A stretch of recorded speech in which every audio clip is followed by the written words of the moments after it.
सर्वप्रथम मी महाराष्ट्राच्या जनतेला आणि मुंबईकरांनाही हे सांगेन की आपण ह्या भ्रमात एकदम राहू नये की काल 2 दिवस थोडे केसेस कमी झाले म्हणजे आता एकदम कर फ्लॅट होतोय का काय.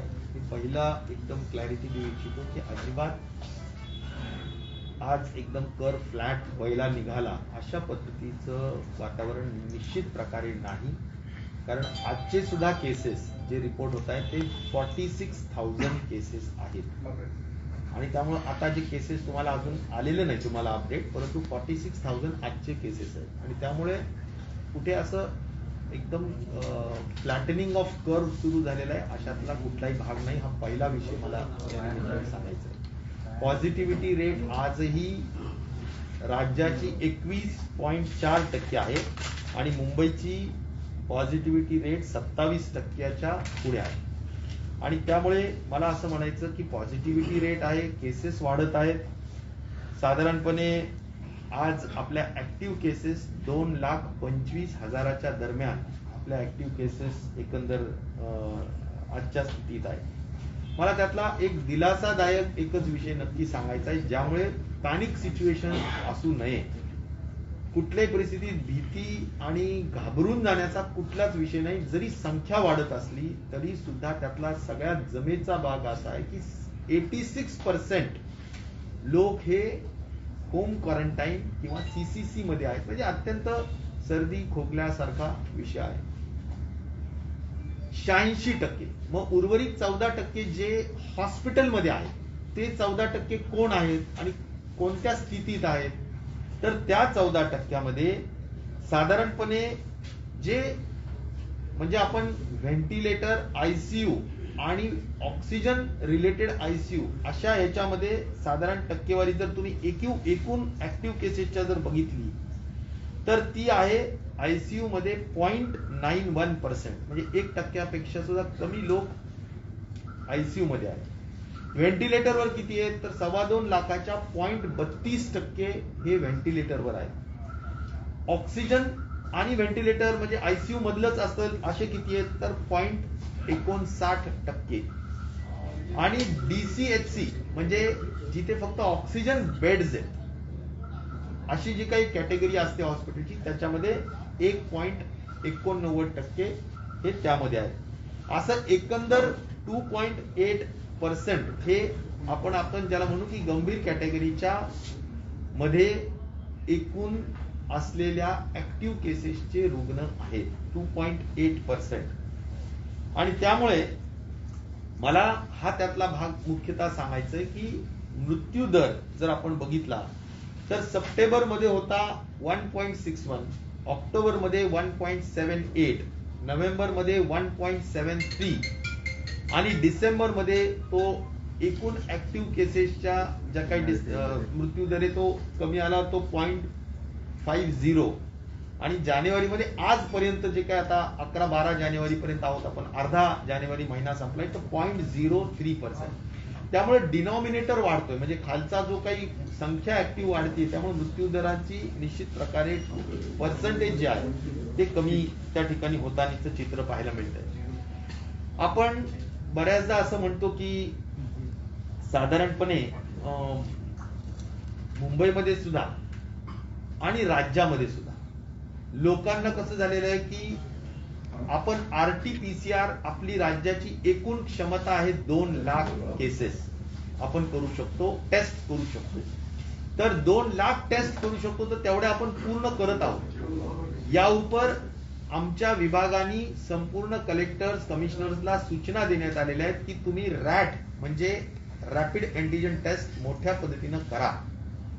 या व्यतिरिक्त सुद्धा लोक स्वतः सेल्फ टेस्टिंग करून घेत आहेत. फार्मसीमध्ये जाऊन सेल्फ टेस्टिंगच्या किट्स आणतायत आणि घरी टेस्टिंग करतायत.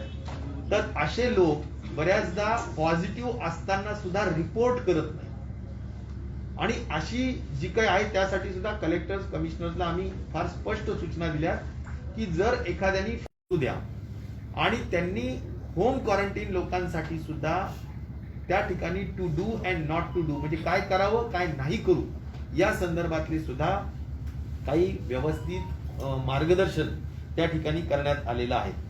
आणि त्यामुळं एवढंच आमची विनंती आहे आरोग्य विभाग म्हणून की सेल्फ टेस्टिंग जरी तुम्ही केलं तरी सुद्धा तुम्ही कृपया आपल्या जवळच्या सेंटरला कळवा की तुम्ही पॉझिटिव्ह आलेला आहात, जेणेकरून तुमच्यावर मॉनिटरिंग करण्याच्या दृष्टिकोनातून किमान 2 कॉल्स आमच्या आरोग्य विभागाकडून केले जातील, जेणेकरून तुमच्यावर लक्ष ठेवलं जाईल आणि कुठेही लक्षणं वाढली किंवा काही अन्य प्रकार होत असेल तर तुम्हाला ताबडतोबीनं आपल्याला मदत करता येऊ शकेल। आणि त्या दृष्टिकोनातून आपण सगळ्यांनी पॉझिटिव्ह असाल तर कळवलं पाहिजे, एवढी आमची नम्रतापूर्वक विनंती निश्चित प्रकारे आहे। महत्वाचा विषय वॅक्सिनेशनच्या संदर्भात चर्चा खूप प्रदीर्घपणे कॅबिनेटमध्ये झाली आणि त्यामध्ये मी स्वतः एक निश्चित प्रकारे एक काळजी व्यक्त केली की वॅक्सिनेशनचा दर कमी होतानाचा चित्र दिसतोय, तो होता कामा नये। आरोग्य विभागाचे कर्मचारी पूर्ण वॅक्सिन साठी सेंटर्सवर मोठ्या पद्धतीने उपलब्ध आहेत, परंतु वॅक्सिनचं प्रमाण 6.5 लाख दररोज होतंय, पण एकेकाळी आपलं 8-10 लाखाच्या वर होत असायचं। तर ते चित्र आता जे थोडं कमी झालंय त्यामध्ये पुन्हा अतिशय गती प्राप्त झाली पाहिजे ही अपेक्षा मी या ठिकाणी व्यक्त केलेली आहे। आणि त्यासाठी निश्चित प्रकारे कलेक्टर्स, कमिशनर्स सगळ्यांना वेगवेगळ्या मार्गाने लोकांना आपल्याला सांगितलंच पाहिजे की आपल्याला हे केलं पाहिजे। मग त्यामध्ये काही राशनचे विषय असतील, लोकांना आपण देतो आहोत, ही आपली एक सवलतीचा विषय, पण तरी सुद्धा लोक सगळ्या सवलती घेत आहेत परंतु वॅक्सिन घेत नाहीयेत, चुकीची गोष्ट आहे। तर अशा काही गोष्टी आता कर्मचारी कार्यालयात येतात, सगळीकडे येतात, त्यांनी सुद्धा डबल वॅक्सिनेशन केलेल्या लोकांना खरं म्हणलं तर आपण त्या ठिकाणी मॉल्स मध्ये एंट्री देतो, रेल्वेमध्ये एंट्री देतो, तसं आता सगळीकडेच कार्यालयांमध्ये सुद्धा डबल वॅक्सिनेशन केलं पाहिजे, हे सुद्धा आपल्याला जरा त्यांना सांगणं गरजेचं वाटतं। आणि म्हणून अशा वेगवेगळ्या पद्धतीनं जरी आपल्याला मॅन्डेटरी कायदेशीर करता येत नसेल तरी सुद्धा आपल्याला शेवटी आपल्या राज्याने वॅक्सिनेशन मध्ये अधिक गती प्राप्त करावी, जे जनहिताचं आहे, जे महाराष्ट्राच्या हिताचं आहे, त्या दृष्टिकोनातून योग्य ती कार्यवाही प्रशासनाच्या वेगवेगळ्या जिल्ह्याच्या स्तरावर केली जावी आणि वॅक्सिनेशनचा दर ज्या जिल्ह्यामध्ये स्टेटपेक्षा खूपच कमी आहे त्यांनी निश्चित प्रकारे त्याची काळजी घेऊन या सगळ्या गोष्टी कराव्यात असं आपण ठरवलेलं आहे। आजचा वॅक्सिनेशनचा दर असा आहे की साधारण पहिलं वॅक्सिन घेतलेलं, फर्स्ट डोस घेतलेले जेवढे काही आहेत ते आता जवळजवळ 90% पर्यंत आपली लोक गेलेली आहेत। सेकंड वॅक्सिनचे डोस घेतलेले 62% आहेत, परंतु आपण तरी सुद्धा देशाच्या ऍव्हरेजच्या थोडंसं कमी आहोत आणि त्यामुळे ते योग्य नाही। आपण खरं तर मार्गदर्शक राज्य आहे आणि त्या दृष्टीने आपण पुढे गेलं पाहिजे। आज 15 ते 18 वयोगटचा जो काही टप्पा आहे तो आपण 35% एकूण या वयोगटात 60 लाख विद्यार्थी आहेत, विद्यार्थी म्हणे किंवा साधारणपणे 10वी ते 9वी, 8वी, 9वी, 10वी, 11वीच्या दरम्यानची ही सगळी विद्यार्थी आहेत, यांचा आपण 35% 3 जानेवारी पासून आपण सुरू केल्यानंतर 35%चा टप्पा गाठलेला आहे। आपण दररोज मोठ्या पद्धतीने हे करत आहोत, 7%, 8% एकूण आपण करत आहोत। येणाऱ्या 8-10 दिवसामध्ये खरं तरी संपला पाहिजे जर अशीच गती राहिली तर। परंतु आता त्यामध्ये सुद्धा आम्हाला एक अडचण येते जी उद्याच्या प्राईम मिनिस्टरच्या व्हीसी मध्ये आरोग्य विभागाकडून आम्ही माननीय मुख्यमंत्री महोदयांच्या निदर्शनास आणून दिले की आपण राज्याच्या वतीनं बोलणार आहात त्यावेळी आपण कोवॅक्सिन आणि कोविशिल्ड हे आम्हाला कमी पडत आहेत। कोवॅक्सिन तर खूप मोठ्या पद्धतीनं कमी पडतंय, कारण कोवॅक्सिन कुणाकुणाला द्यायचंय, ज्यांनी 18+ जे काही लोक आहेत 60+, त्यांना आपण ज्यांनी सेकंड डोस घेतला त्यांना आता प्रिकॉशन डोस सुद्धा सुरू झालेला आहे आणि 100% 15 ते 18 वयोगटात आपण विद्यार्थ्यांना कोवॅक्सिनच द्या, हे जे केंद्र सरकारचं आणि आरोग्य विभागाचं मत आहे त्या पद्धतीनं त्यालाही आपल्याला कोवॅक्सिन लागतं। आज जिल्ह्यातून कलेक्टर्स कडून फोन येतोय की कोवॅक्सिन संपलंय आणि ते आम्हाला लवकर उपलब्ध करून द्या। म्हणून मी माननीय मनसुख मांडवियाजी यांच्या काल परवाच्या व्हीसी मध्ये सुद्धा फार स्पष्ट सांगितलं की कोविशिल्ड आम्हाला 50 लाख पाहिजेत आणि कोवॅक्सिन आम्हाला 40 लाख पाहिजेत, ते आम्हाला द्यावं जेणेकरून आम्हाला वॅक्सिनेशनची गती वाढवता येणं शक्य आहे. उद्याच्या व्हीसी मध्ये आम्ही अन्य जी आरोग्य मंत्री भारत सरकारकडे जी मागणी केली आहे की ज्यामध्ये मनुष्यबळ हा जो काही लागतोय, आता आपल्याला सीसीसी कॅटेगरीमध्ये खूप मोठ्या संख्येने लोक ऍडमिट करायचे आहेत किंवा करावे लागतील, पुढच्या काळात आणखीनही काही संख्या वाढेल अशी एक अंदाज व्यक्त करण्यात येतो. तर अशा परिस्थितीत मनुष्यबळ लागेल, HR लागेल आणि त्यामुळे HRचा खर्च हा ECRP2 मधून सुद्धा अनुज्ञेय करावं, म्हणजे मान्य करावं. आज तो खर्च मान्य होत नाहीये आणि त्यामुळे या पद्धतीनं मला वाटतं की या 2 महत्वाच्या मागण्या आरोग्य विभागाकडून मांडण्यात आलेल्या आहेत. अन्य मागण्या माननीय मुख्यमंत्री महोदय हे निश्चित प्रकारे अन्य त्यांच्या दृष्टिकोनातून सुद्धा ते त्या ठिकाणी सांगू शकणार आहेत. तर अशा स्वरूपाने मला आणखीन एक सांगायचं की एकूण ऑक्सिजनची सध्याची डिमांड कोविड आणि नॉन कोविड मिळून 400 मेट्रिक टन आहे. आता आपला नोटिफिकेशन काय की एक्सक्लुझिव्ह कोविड साठी ज्यावेळेस 700 मेट्रिक टन लागेल त्यावेळेस आपण ऑटो मोडवर लॉकडाऊन करू. परंतु आज कोविड आणि नॉन कोविड मधलं जर आपण हे बघितलं तर साधारण 250 मेट्रिक टन नॉन कोविड रुग्णांसाठी लागतंय, 150 मेट्रिक टन कोविड रुग्णांसाठी लागतं, असं 400 मेट्रिक टनाची आज ऑक्सिजनची त्या ठिकाणी गरज आहे.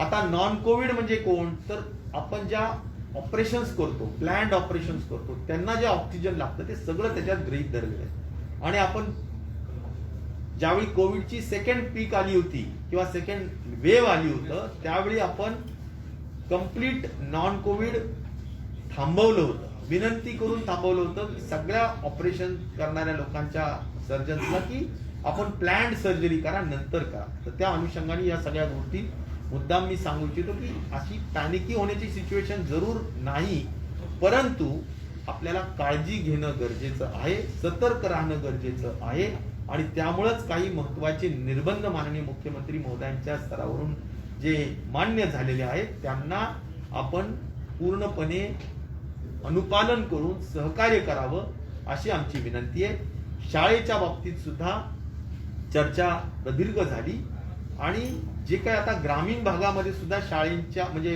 रुग्णांची संख्या वाढत चाललेली, आता मराठवाड्यामध्ये वाढते, विदर्भामध्ये वाढते, ह्या सगळ्या गोष्टी लक्षात घेऊन साधारण एक 15-20 दिवस अजून शाळा बंद ठेवण्याच्या दृष्टिकोनातूनच निर्णय व्हावा अशाच पद्धतीचं चर्चेच्या अंती त्या ठिकाणी निर्णय झालेला आहे. आणि त्याच्यानंतर ऑब्झर्वेशन करूया की कशी पीक चाललेला आहे, त्यानंतर मग शाळेच्या संदर्भातला निर्णय योग्य तो घेण्यात येऊ शकेल. दुसरा एक मुद्दा आहे की पर्यटन स्थळांच्या ठिकाणी कुठेतरी निर्बंध शिथिल करावे, कारण की जरी रुग्णसंख्या वाढत असली तरी काळजी घेऊन अशा पद्धतीने पर्यटनावरती परिणाम होणार नाही अशी मागणी लोकप्रतिनिधींनी केली जाते. तूर्त संख्या आता 46,000 आजची संख्या आहे, म्हणजे जवळजवळ 50,000 टचिंग आहेत आपल्या रोजच्या ह्याच्यात. एक लक्षात घ्या की जशी जशी संख्या वाढेल तशी तशी संख्या वाढत असल्यानंतर त्याच्या टक्केवारी जे काही हॉस्पिटलायझेशन होण्याचं जे टक्केवारी असेल कदाचित 2.5% असो, 3% असो, पण जेवढा डिनॉमिनेटर म्हणजे खालचा जो हे असेल तो वाढेल त्या पद्धतीनं आपली हॉस्पिटलायझेशनची संख्या सुद्धा पुढच्या काळात वाढू शकते, ऑक्सिजनची संख्या सुद्धा थोडीफार निश्चित प्रकारे वाढू शकते.